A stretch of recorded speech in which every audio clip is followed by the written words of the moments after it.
এই সরকার কতদিন থাকবেন সেটা আদালত নির্ধারণ করে দিতে পারেন না। এটা ডক্ট্রিন অফ নেসেসিটি অ্যাপ্লাই করে আমাদের অতীতের যে কাস্টমারি ল আছে সেইগুলো বিবেচনায় নিয়ে এই সরকার যত দ্রুত সম্ভব নির্বাচনের মধ্য দিয়ে রাজনৈতিক প্রক্রিয়ায় বাংলাদেশকে একটি গণতান্ত্রিক রাষ্ট্রের দিকে নিয়ে যাওয়ার জন্য যা যা করণীয় এই সরকার করবেন। গতকালই সাবমিশন আমি দিয়েছি। সুতরাং আদালত নির্ধারণ করে দিতে পারেন না যে 3 বছর থাকবেন না 5 বছর থাকবেন না 3 মাস থাকবেন।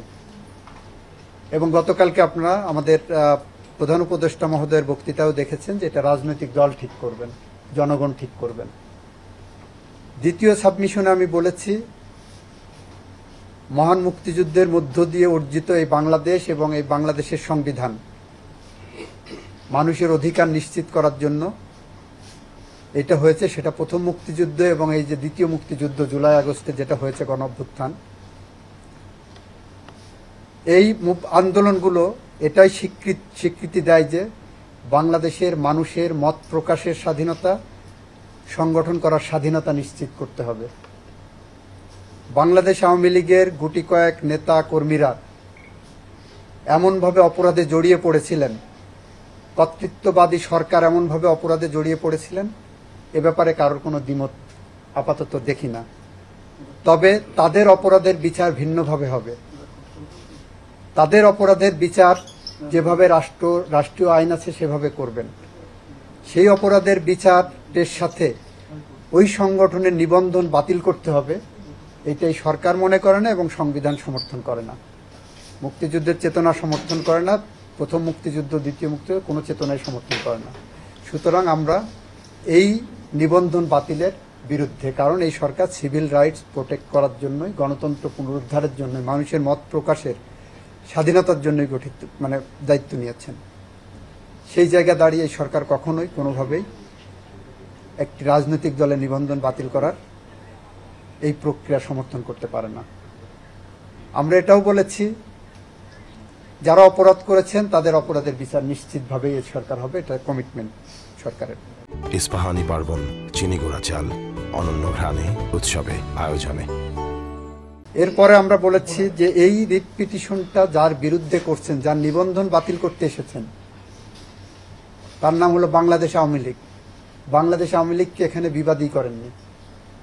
আপনি একজনকে শাস্তি দেবেন, তাকে আপনি বিবাদী করবেন না, নোটিশ দেবেন না, এটা হতে পারে না। আমি এটাও বলেছি। আমি বলেছি বাংলাদেশ আওয়ামী লীগকে নিষিদ্ধ করার দাবি করতে পারত বিএনপি বা অন্য রাজনৈতিক দলগুলো, যে পরিমাণ তারা সাফার করেছে বা প্রতিপক্ষ মনে করে। এখন পর্যন্ত বিএনপি বা অন্য কোনো রাজনৈতিক দল আওয়ামী লীগকে নিষিদ্ধ করার কোনো দাবি প্রত্যক্ষ বা পরোক্ষভাবে করেননি। ফলে তারা চায় লেভেল প্লেয়িং ফিল্ড হোক, রাজনীতির মাঠে জনগণ যাকে গ্রহণ করে সেই রাজনীতি, রাস্তার রাজনীতি আপনি কেন আদালতে টেনে আনবেন? অতীতে এই আদালত পাবলিক ইন্টারেস্ট লিটিগেশনের নামে অনেক রকমভাবে মিসইউজ করেছেন আপনাদের 102 এর জুরিসডিকশন। আমরা চাই সেই মিসইউজটা বন্ধ হোক।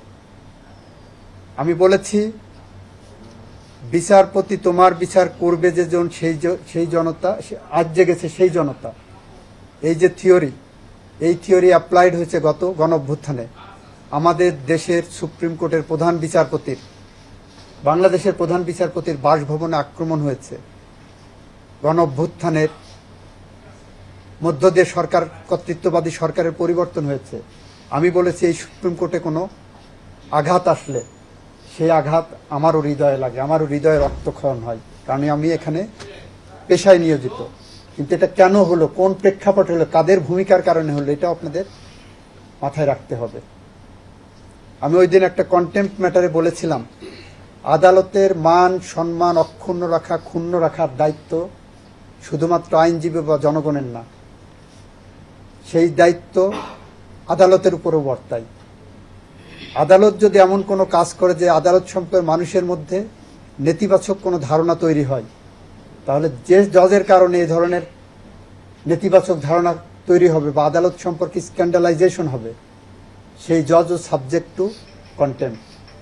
উনিও আদালত অবমাননা করেছেন বলে ওনার কিন্তু বিচার হতে পারে। তো আমাদের পক্ষ থেকে, রাষ্ট্রের পক্ষ থেকে আমাদের বক্তব্য খুব সুস্পষ্ট। আমরা কারো নাগরিক অধিকার, রাজনৈতিক অধিকার, সংগঠন করার অধিকার, কথা বলার অধিকার, আইনের আশ্রয় লাভের অধিকার এটা আমরা হরণ করতে চাই না। আমাদের সংবিধানের ৩য় অনুচ্ছেদে মৌলিক অধিকার হিসেবে যা কিছু দিয়েছেন মুক্তিযুদ্ধের মধ্য দিয়ে অর্জিত বাংলাদেশের সংবিধান, আমরা সেটা সমুন্নত রাখতে চাই। এটার অ্যাবিউজ, মিসইউজ কোনোটাই আমরা করতে চাই না।